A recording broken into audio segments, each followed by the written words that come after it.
तो हम लोग ये कर रहे थे कि जो है आपका ये चल रहा था आपका, यहाँ तक हम लोगों ने किया था इसको। अब यहाँ पे ज़रा देख लेते हैं चुंबकीय प्रेरण। ठीक है, चुंबकीय प्रेरण क्या है? ठीक है, चुंबकीय प्रेरण और फैराडे के नियम के लिख कर समझाइए। चुंबकीय प्रेरण के लिए जो फैराडे का नियम है उसको लिख करके आपको बताना है। यहाँ पे एक आपको ये डेरिवेशन है, इसको कर लीजिएगा। यहाँ पे देखिए सूक्ष्मदर्शी आवर्धन क्षमता से क्या तात्पर्य है। आवर्धन क्षमता से आपको आवर्धन क्षमता की क्या करनी है, यहाँ पे डिफिनीशन देनी है, और डिफिनीशन देने के बाद आपको संयुक्त सूक्ष्मदर्शी की आवर्धन क्षमता के लिए क्या करना है, सूत्र लिखना है। सूक्ष्मदर्शी की आवर्धन क्षमता के लिए जो आपके सूत्र लिखते हैं, यहाँ पे देखिएगा सूक्ष्मदर्शी यानी ये हो गया आपका, जब बड़ी चीज़ों को आपको फोकस करना है तो यहाँ ऑब्जेक्ट हो गया और यहाँ हो गया आई पीस। ठीक, इसकी एम की वैल्यू निकालनी है। ठीक है, ये आपको सीधा सा फार्मूला आता है इसका एम के लिए, FO/FE का। अब FO क्या दिया है, अब दृश्य की दूरी दी गई है, यानी यहाँ इनके बीच की दूरी कितनी दी गई है, इनके बीच की दूरी दी गई है 15 सेंटीमीटर। ठीक है, अब दृश्य की दूरी दी गई है 6.25 और यहाँ दूरी दी गई है 2.00 सेंटीमीटर। तो ये जो दो टॉपिक्स आपके हैं, ये जो दो आपके फोकस हैं, इनके लेकर के आप आवर्धन क्षमता निकाल लीजिएगा। 1/FE + 1/FO है आपका ये टॉपिक है। ठीक है, अगला जो टॉपिक आपका अगला जो क्वेश्चन है वो है द्रव्यमान, क्षति और बंधन ऊर्जा। ये चैप्टर, ये जो टॉपिक है ये नाभिक से आया है। नाभिक एक चैप्टर है आपके यहाँ। ठीक है, एटम, परमाणु तथा नाभिक। तो नाभिक का चैप्टर में आपको नाभिकीय बंधन ऊर्जा के रूप में इसको बताया गया है। ये चैप्टर का नाम है नाभिक। चैप्टर का नाम क्या है, नाभिक। वहाँ पे आपको ये मिल जाएगा, बंधन ऊर्जा और द्रव्यमान क्षति। ये इस टॉपिक का मतलब ये इस चैप्टर का यही 2-3 टॉपिक मेन है, द्रव्यमान, क्षति और। ठीक है, तो यहाँ पे भी आपको ज़्यादा डेरिवेशन के बारे में नहीं बताया गया है। ठीक है, आपको ये बताना है, संबंध लिखना है बंधन ऊर्जा और ये, तो बाइंडिंग एनर्जी और क्या करना है, द्रव्यमान, उसमें संबंध लिखना है। तो इसमें कोई बड़ी बात नहीं, आपको कराया गया होगा अच्छे से। ठीक है, वहाँ पे आप देख लीजिएगा। अगला जो टॉपिक आपका है वो है आइंस्टीन का प्रकाश वैद्युत प्रभाव, यानी प्रकाश वैद्युत प्रभाव में आइंस्टीन इक्वेशन होती है। हम जानते हैं E क्या होता है, hμ। E क्या हो जाता है, hμ, और E हमारा आइंस्टीन के थ्रू हो जाता है mc²। इन दोनों को कर लीजिए, तो hμ mc²। ठीक है, ये वैल्यू निकल के आती है, यहाँ से आपको mc की वैल्यू निकाल लेते हैं। तो ये एक समीकरण है, किसका है, आइंस्टीन का समीकरण है। और आइंस्टीन के समीकरण यहाँ पे hc/λ हो जाता है, यहाँ पे m हो जाता है c², c से c कैंसिल आउट, यहाँ से आप लैम्डा की वैल्यू निकाल लीजिए। तो h = mc = λ। ये जो एक इक्वेशन आती है इसे आइंस्टीन की इक्वेशन कहा जाता है। ठीक है, इसी इक्वेशन को आप कहाँ यूज़ कर लेते हो, जो आपका है प्लैंक का नियम। एक तो ये हो गया, ये टोटल एनर्जी है, और यहाँ टोटल एनर्जी U बराबर क्या होता है, W + ½ काइनेटिक एनर्जी।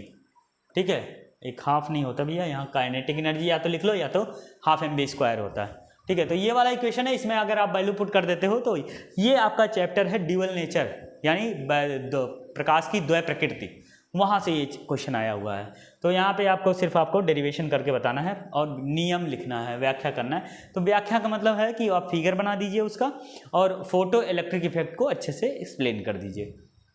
ठीक है, अगला क्वेश्चन क्या है, नाभिकीय विखंडन तथा नाभिकीय संलयन।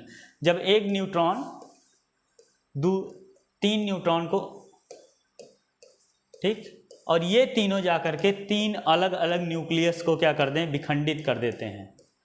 तो इस तरीके से पूरी अवक्रिया क्या हो जाती है, होती रहती है। तो इस तरह के अवक्रिया को यानी नाभिक का विखंडन, यानी नाभिक टूट रहा है।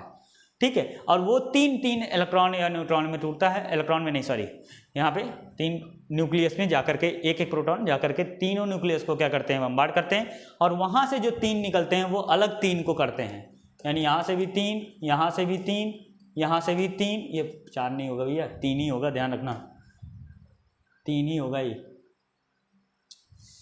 क्या यार, ये 3 ही होगा। ठीक है, तो ये 3, ये भी जाकर के 3, ठीक है, तो ये 3 को सबको क्या करेगा, डिवाइड कर देता है। तो इस तरीके से जो है आपका क्या हो जाता है कि नाभिकीय विखंडन होता है। और नाभिकीय संलयन में क्या होता है, हाइड्रोजन और हाइड्रोजन के 2 अणु मिलकर के प्रोटोनोटिक में कॉम्बिनेशन में जाते हैं और ये जो है हीलियम के लगभग हीलियम के बराबर वाले एटम बनाते हैं, तो इसे कहा जाता है नाभिकीय संलयन।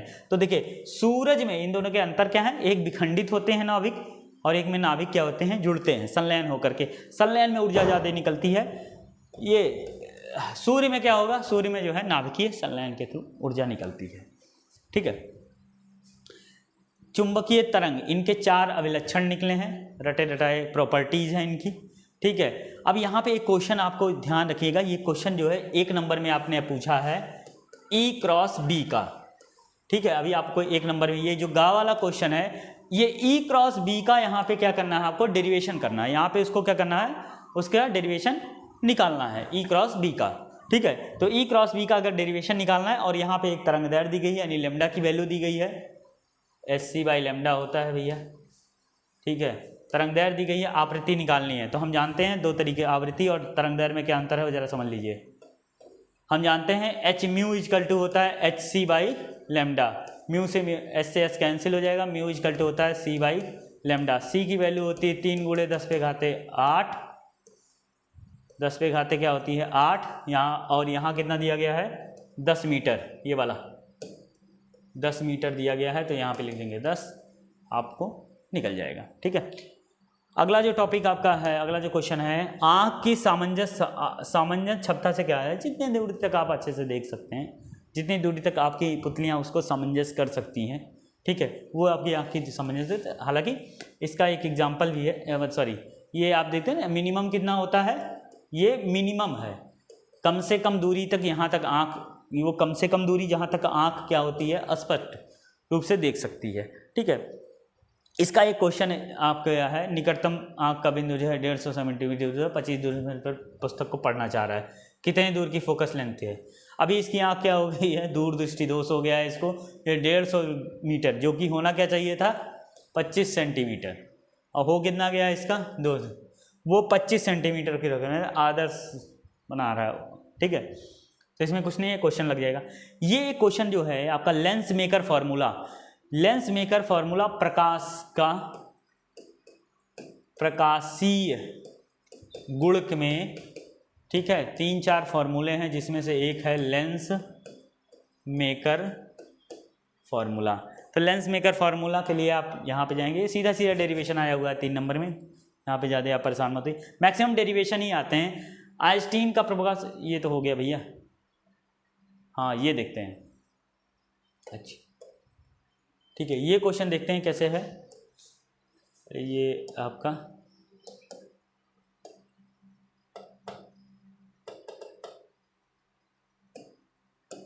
ठीक है, स्थिर वैद्युतिकीय में गॉस का नियम, ध्यान से इसको देखिएगा, यहाँ पे आप स्थिर वैद्युतिकीय में गॉस का नियम, गॉस का नियम क्या कहता है, किसी भी बंद पृष्ठ से गुजरने वाला फ्लक्स वो उसके में होने वाले आवेशों के 1/ε0 गुना होता है।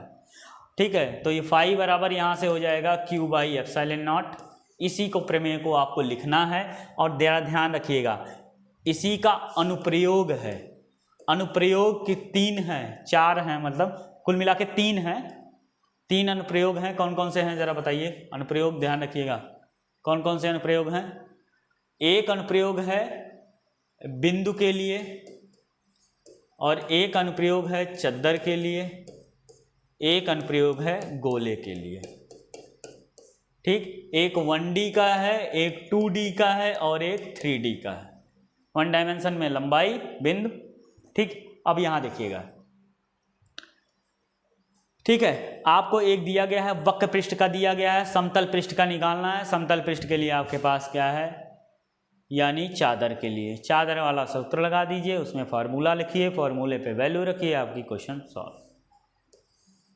अब यहाँ देखिए धारिता क्या होती है, यहाँ पे आपका सेकंड क्वेश्चन जो है वो है धारिता। धात्विक की धारिता क्या होती है, कोई भी आवेश, कोई भी चालक आवेश को आवेश को क्या करे, आवेश को ग्रहण करता है। ग्रहण करना मतलब स्टोर करके रखता है। तो जितना वो स्टोर करके रखेगा, जितना वो स्टोर करने की उसकी क्षमता होगी, उसकी क्षमता कितनी होगी, Q अनुक्रमानुपाती किसके होता है, V के, तो Q बराबर होता है CV, C इक्वल टू होता है Q बाई V। यही धारिता का सूत्र है। ठीक है, इसी का आपको समांतर प्लेटों के लिए, समांतर प्लेट है और उसके बीच में कुछ रखा जाएगा T, ठीक है, उसको T माने हैं, और यहाँ से अगर मान लो इसकी दूरी क्या है D, तो इनके बीच की दूरी क्या हो जाएगा D माइनस टी। तो एक बार आप D माइनस टी के लिए निकाल लो और एक बार आप किसके लिए निकाल लो, T के लिए। तो उसका बाद आपको क्या होता है CT बाई C नॉट रख करके इसका डेरिवेशन, ये भी एक डेरिवेशन आपको मिल जाएगा कैपेसिटर के धार तक। अगला जो हमारा टॉपिक है यंग्स द्विध्रुवी का प्रयोग। ध्यान रखिएगा यंग्स के दो नियम हैं, यंग्स का द्विध्रुवी भी है, द्विध्रुवी भी है, यंग्स का क्या है द्विध्रुवी, ठीक है, यंग्स का क्या है द्विध्रुवी, द्विध्रुवी है, और एकल झिर्री, एकल झिर्री भी है। तो एकल झिर्री हमारे लिए आता है डिफ्रैक्शन के लिए, डिफ्रैक्शन के लिए, और द्विझिर्री आता है इंटरफेरेंस के लिए। ठीक है, द्विझिर्री किसके आता है, इंटरफेरेंस, और डिफ्रैक्शन इंटरफेरेंस। ठीक है, इसमें क्या होता है आप देखे होंगे ऐसे, एक हो जाएगा S1, एक हो जाएगा S2, किसी बिंदु P पर आपको इसके द्वारा और इसके द्वारा निकालना रहेगा। यहाँ पे मान लो ये R है, यहाँ से दूरी x मान लो, ये दूरी मान लो t, तो यहाँ से मान लो दूरी t, तो x माइनस टी एक बार हो जाएगा, एक बार x प्लस टी हो जाएगा, और ये बराबर हो जाएगा। ठीक है, तो इसमें ज़्यादा दिमाग नहीं लगाना है, ये सीधा सीधा डेरिवेशन है आपका, और इसमें ठीक है व्यंजक प्राप्त करना है। ये इंटरफेरेंस, द्विझिर्री का मतलब इंटरफेरेंस का फिनोमेना है, उसको प्रूव करना है। तो ये भी एक क्या है फॉर्मूला ही है, सॉरी ये भी एक क्या है डेरिवेशन है। ठीक है, अगला क्वेश्चन है दो संपर्क में पतले लेंस, ध्यान दीजिएगा पतले उत्तल लेंस ऐसे ऐसे रखे जाएंगे। ये दो तीन ऐसे क्वेश्चन हैं जो हर साल रिपीट होते हैं लगभग। जैसे एक आपका है लेंस मेकर फार्मूला, ये हर एक साल बाद अल्टरनेट करके आता ही आता है लगभग। ये वाले है पतले लेंस के कारण, ठीक है, एक सोर्स है यहाँ से गया आपका, पतले लेंस के कारण मान लीजिए बन रहा है, तो इसके कारण फोकस दूरी निकाली जाती है। और फोकस दूरी की फिर एक क्वेश्चन भी है, यहाँ पे 20 मीटर दूरी पर रखा है आपतित किरण प्रकाश पुंज से। ठीक है, यहाँ प्रकाश पुंज रखा हुआ है, यहाँ पे फोकस दूरी इसकी F1 F2 यहाँ पे आएगी, एक F2 आ जाएगी, एक F1 आ जाएगी। ठीक है, तो ये पूरा ये भी एक तरीके से डेरिवेशन ही है, बस इसमें एक बार R के F की वैल्यू निकालनी है। दूरी दी गई है भैया, ठीक है, तो यहाँ से फोकस दूरी ज्ञात करनी है। तो फोकस दूरी के लिए आप डेरिवेशन करिए, डेरिवेशन में जो फोकस दूरी आएगी R की वैल्यू आएगी, R की वैल्यू से R बराबर F बाई क्या होता है 2 इक्वल टू होता है R। तो आप इसमें ज़्यादा दिमाग नहीं लगाएंगे, सीधा सीधा ये भी डेरिवेशन। अगला जो क्वेश्चन आपका कह रहा है, अगला क्वेश्चन क्या है, हाँ अगला क्वेश्चन आपका है, ये है आपका 7वां क्वेश्चन हो गया ना, हाँ ये यंग्स डबल स्लिट का हो गया, फ्रेंड्स विद निकालनी है। अब यहाँ पे जो है ये क्वेश्चन आया है पीएन संधि से, यानी अर्धचालक से, डायोड की अवक्षय परत और प्राची परत। ये एक्सप्रेशन जो है आपका क्वेश्चन है, इस क्वेश्चन में ये कहा जा रहा है कि एक पीएन संधि डायोड का अवक्षय परत और विभव प्राचीर अग्र अवनीत है, यानी फॉरवर्ड वाइस में होगा। क्वेश्चन ये कहता है, क्वेश्चन क्या है इसका, अग्र वाइस कब होता है, जब पी टाइप और एन टाइप होते हैं, इसको पॉजिटिव टर्मिनल से और इसको निगेटिव टर्मिनल से जोड़ दिया जाता है। तो पहले तो ये डिप्लेशन लेयर मोटी होती है, ठीक है, फिर बाद में इनके बॉन्ड कमज़ोर पड़ जाते हैं, तो इसमें माइनॉरिटी के कारण करंट फ्लो होना शुरू कर देती है। तो ये है। अच्छा, संधि डायोड का पूर्ण दृष्टिकारी मतलब रेक्टिफायर है और पूर्ण दृष्टिकारी बनाना है, यानी आप कुछ ऐसे बनाएंगे इसका फिगर, एक डायोड यहाँ लगा देंगे और एक यहाँ पे, अरे यार क्या हो रहा है, इसको हटाओ भैया, इसको हटाओ, डायोड का बनाना है पूर्ण दृष्टिकारी में। पूर्ण दृष्टिकारी में आपने क्या पढ़ा है, एक यहाँ पे डायोड लग जाता है और यहाँ पे आप इनपुट देते हो, ये आपका आउटपुट, यहाँ पे भी एक डायोड लग जाता है और यहाँ पे आपको आउटपुट मिल जाता है। ठीक, तो एक बार इधर पॉजिटिव से एक आधा मिल जाता है और इधर वाले यानी 2 डायोड यूज होते हैं। किसमें? पूर्ण तरंग दृष्टिकारी में 2 डायोड यूज होते हैं और 1 डायोड यूज होता है किसमें? अर्ध में। ठीक, अगला जो क्वेश्चन है, बोहर के परमाणु अपघृत लिखिए, बोहर का परमाणु मॉडल लिखिए और हाइड्रोजन बोहर कक्षा की त्रिज्या निकालिए। ठीक है, बोहर की त्रिज्या निकालनी है आपको। इसका जो डेरिवेशन होता है कुछ ऐसा होता है, MVR इक्वल टू NH/2 ठीक, ये होता है। और एक बार आप इसको किससे जाएंगे? MVR, भैया फोर्स कितना होता है भैया? ये देखिए MVR इक्वल टू, फोर्स की यूनिट क्या होती है? फोर्स कूलॉम के नियम से लगता है यहाँ पे, ZE²/R², 1/4πε0। R की R कैंसिल आउट हो जाता है यहाँ से, इसमें MV, एक R से R कैंसिल आउट हो जाता है, यहाँ से R की वैल्यू निकल जाती है। ठीक है, ये बोहर मॉडल है। बोहर मॉडल में परमाणु की त्रिज्या के लिए आता है डेरिवेशन। और हाइड्रोजन, क्योंकि बोहर ने सिर्फ हाइड्रोजन के लिए ही बताया था, उन्होंने, यही उनका ड्रॉबैक भी है। इनका जो है ये समझ लिए कि इनका ड्रॉबैक को हिंदी में क्या कहते हैं भाई? इनका ड्रॉबैक है, मतलब इनका, ठीक है, इनका ड्रॉबैक है, समझ लो बस। ठीक है, ड्रॉबैक की हिंदी नहीं आ रही है अभी मुझे ध्यान से। तो इनका ये क्या है? ड्रॉबैक है। और ड्रॉबैक इनका यही है कि इन्होंने सिर्फ हाइड्रोजन के लिए ही बात की और किसी एटम के लिए नहीं बात की, और जबकि जो है हीलियम जो है आपका शो करता है उसके बारे में इन्होंने बात नहीं की थी। तो एक तरीके से इनका ड्रॉबैक भी है। तो ये एक 5-5 नंबर के क्वेश्चन आते हैं भैया। ठीक है, अगला जो क्वेश्चन आपका है 9th क्वेश्चन, इसमें तो बहुत ही अच्छा क्वेश्चन है। टॉर्क निकालना है, टॉर्क निकालना है। हम लोग टॉर्क कई बार निकाले हैं, अभी पिछले वीडियो में हम लोगों ने पढ़ा। नॉर्थ और साउथ हैं और एक समान चुंबकीय क्षेत्र में रखे गए हैं। ठीक है, चुंबकीय क्षेत्र में धारावाही कुंडली पर लगने वाला बलागुण, धारावाही कुंडली यानी कुंडली के कारण जो हो रहा है टॉर्क। ठीक है, चुंबकीय क्षेत्र में रखा गया है धारावाही कुंडली। ठीक है, तो उसके कारण जो है आपको मैग्नेटिक फील्ड लगेगा। एक्चुअल में इसका 2 मैग्नेटिक फील्ड लगता है, एक धारावाही कुंडली के लिए और एक जब आप दंड चुंबक को यानी छड़ चुंबक को किसी मैग्नेटिक फील्ड में रखते हैं, नॉर्थ से साउथ जाता है, अगर यही डायरेक्शन ये अटेंड करेगा तो यहाँ से क्या कर जाएगा? रोटेट कर जाएगा। और जैसा कि हम लोग जानते हैं टाउ बराबर होता है MB sin थीटा। ठीक है, M क्या है? M है आपका द्विध्रुव, चुंबकीय द्विध्रुव है, और ये क्या है? क्षेत्र जहाँ पे रखा गया है। तो साइन थीटा की वजह से इनके बीच में आ जाता है क्रॉस प्रोडक्ट। ठीक है, तो ये दिया गया है। इसमें आपको दिया गया है सुग्राहिता। सुग्राहिता क्या होता है भैया? सुग्राहिता 2 तरह से आती है, ध्यान रखिएगा। एक सुग्राहिता आती है जब आप गैल्वेनोमीटर को किसमें करते हैं? एमीटर में। किसमें कन्वर्ट करते हैं? एमीटर में। और एक आता है वोल्ट मीटर में। तो एमीटर में क्या होता है कि अगर आप गैल्वेनोमीटर के यहाँ पे एक S प्रतिरोध लगा दें, जिसे आप कहते हैं शंट प्रतिरोध, जिसे क्या कहते हैं? शंट प्रतिरोध। ठीक है, तो ये बन जाता है गैल्वेनोमीटर किसमें कन्वर्ट हो जाता है? इसके बीच में कैसा होता है? समानांतर क्रम में जुड़ हो जाते हैं। अगर गैल्वेनोमीटर वोल्टामीटर में कन्वर्ट होता है, समांतर क्रम में कौन जुड़ेगा? प्रतिरोध।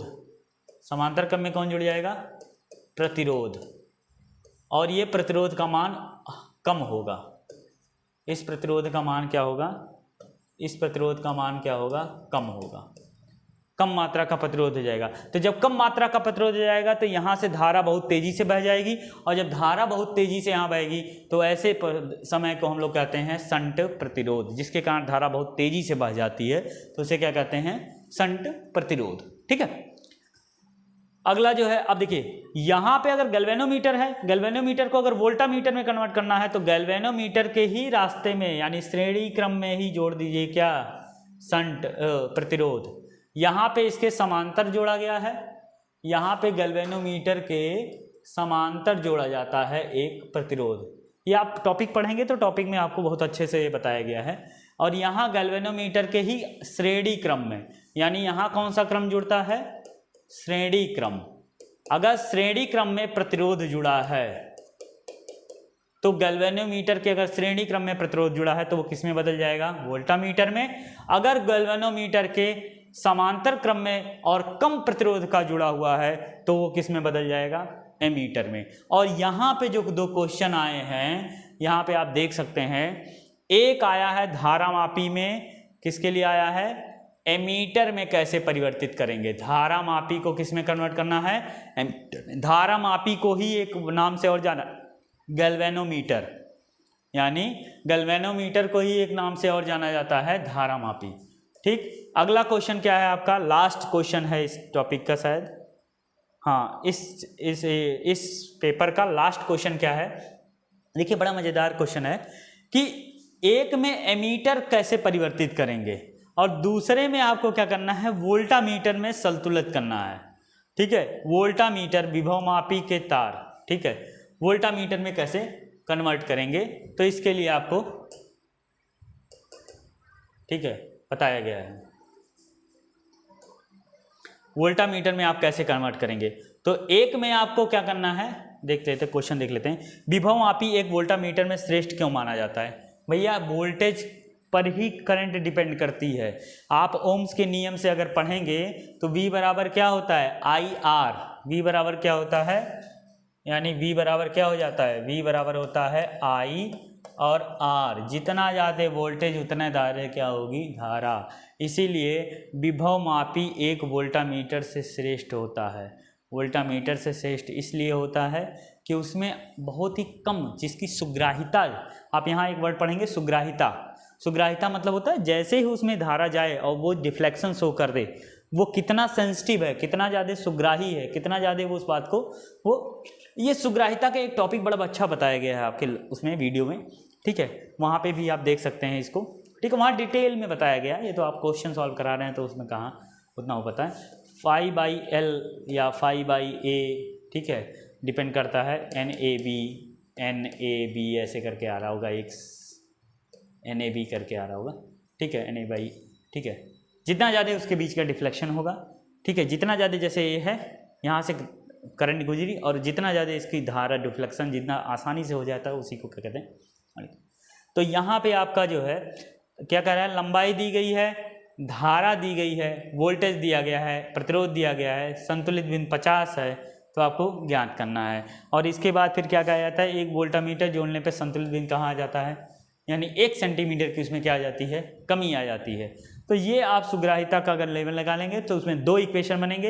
एक इक्वेशन आप इस पे बना लीजिए और एक इक्वेशन 50 सेंटीमीटर की जगह क्या रख के निकाल लीजिए, 19 सेंटीमीटर, और जो भी अंतर आएगा वही उसकी क्या हो जाएगी, सुग्राहिता हो जाएगी। तो भैया इस तरीके से हम लोग जो आज का टॉपिक चल रहा था, क्लास 12th का जो पेपर था 2022 का जो पेपर हमारा चल रहा था उसको हम लोग देख रहे थे।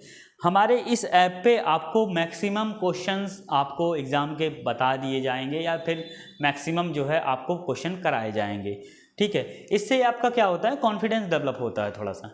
और एक चीज़ ज़रा ध्यान रखिए, आपके यहाँ जब से ये कोर्स CBSE बोर्ड से NCERT UP बोर्ड में आई है तब से कुछ हद तक ये CBSE बोर्ड को फॉलो कर रहे हैं। CBSE बोर्ड में पहले पैटर्न क्या था कि अगर मान लीजिए कोई लंबा क्वेश्चन है, जैसे 5 नंबर का क्वेश्चन है या 3 नंबर का क्वेश्चन है, तो उसमें एक प्रूफ पूछ लिया जाता था और उसी प्रूफ से अटैच उसी प्रूफ का ही क्वेश्चन होता था।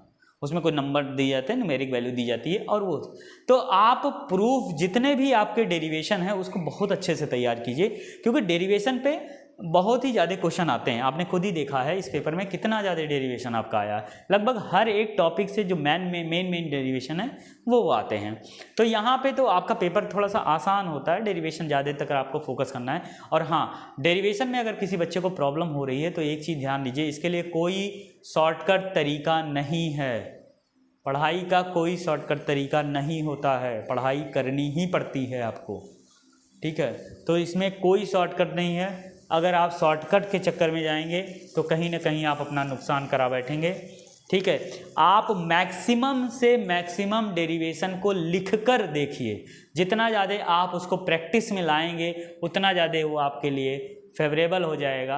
और चीज़ों को पढ़ना ध्यान दीजिएगा, कभी कभी क्या होता है कि जब आपको क्वेश्चन आ रहा होता है आप इतनी जल्दीबाजी में होते हो कि उसको देखते ही नहीं हो। कई कई चीज़ें जो विद्युत में हैं वही चुंबकत्व में भी हैं, नाम लगभग हैं, जैसे गॉस चुंबकत्व में भी हैं और यहाँ भी हैं। बल, वैद्युत बल और चुंबकीय बल का अंतर ध्यान समझिए। वैद्युत बल कहाँ से आएगा? कूलॉम के नियम से। चुंबकीय बल कहाँ से आएगा? लॉरेंज के नियम से।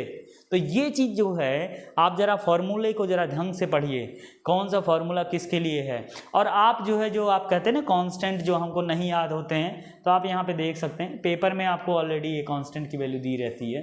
ठीक है, जो न्यूमेरिकल कांस्टेंट आते हैं जो आपके निकालने के लिए, जैसे रिडबर कांस्टेंट हुआ, अवोगाड्रो नंबर हुआ, इलेक्ट्रॉन का चार्ज 1 mu = 1। अब ये वाला क्वेश्चन एक चीज़ बड़े मज़ेदार है, देखिए जरा यहाँ पे, शायद आपके कहाँ पूछा गया था कि नहीं, मुझे थोड़ा सा ध्यान नहीं आ रहा है कि यहाँ 1 नंबर में शायद आया हुआ है ये क्वेश्चन। 1 mu वाला कहाँ गया? यहीं पे था, किसी और क्वेश्चन में था। ठीक है, हमको लग रहा है किसी और क्वेश्चन में था, मैंने देखा था उसको। ठीक है, तो ये जो है आप ये क्वेश्चन देखिएगा, यानी इलेक्ट्रॉन का 1 mu का जो है 931 मिली इलेक्ट्रॉन वोल्ट होता है। इस पर एक क्वेश्चन आया हुआ है, मैंने कहीं क्वेश्चन पेपर देखा था अभी इससे पहले कहीं, तो वहाँ पे हमको ये चीज़ मिली थी कि आपका एक इलेक्ट्रॉन की वैल्यू कितनी होती है। ठीक है, अब acceleration due to gravity G का मान भी दिया है, 10 ही रखते हैं। 10 इसलिए जनरली यूज़ कर लिया जाता है कैलकुलेशन में थोड़ा सा।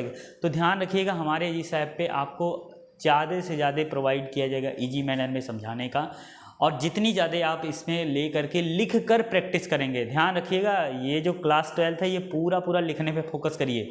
जितना ज़्यादा आप लिख करके प्रैक्टिस करेंगे उतना ही ज़्यादा आपको न्यूमेरिकल, उतना ही ज़्यादा अच्छे से डेरिवेशन समझ में आएगा। ठीक है, अगर आपकी कोई क्वेरीज हैं तो हमारे एप्लीकेशन में आप उसको पूछ सकते हैं। मिलते हैं अपने अगले वीडियो में किसी एक नए टॉपिक के साथ, तब तक के लिए धन्यवाद। अगर हो सकेगा तो अगर हमें अगले महीने अगर पिछले साल का भी, मतलब 2021 का भी अगर पेपर मिल जाएगा तो हम सॉल्व कराने की कोशिश करेंगे उसको। फिलहाल आप टॉपिक को पढ़ करके अच्छे से तैयार कीजिए। मिलते हैं अपने अगले वीडियो में, तब तक के लिए धन्यवाद।